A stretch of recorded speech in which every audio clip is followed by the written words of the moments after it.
మురిపిస్తాడు.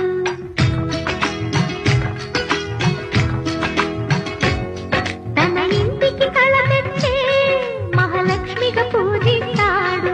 తన కంటికి వెలుగిచ్చే మణి దీపం నీవంటాడు. ఈ పుత్తడి బొమ్మ మెత్తని పాదం మోపిన ప్రతి చోట నిధి నిక్షేపాలు నిద్దురలేచి ఎదురొచ్చేనంట. కలలో ఇలలో ఏ కన్నకి ఇలాంటి పతిరాడనిపించే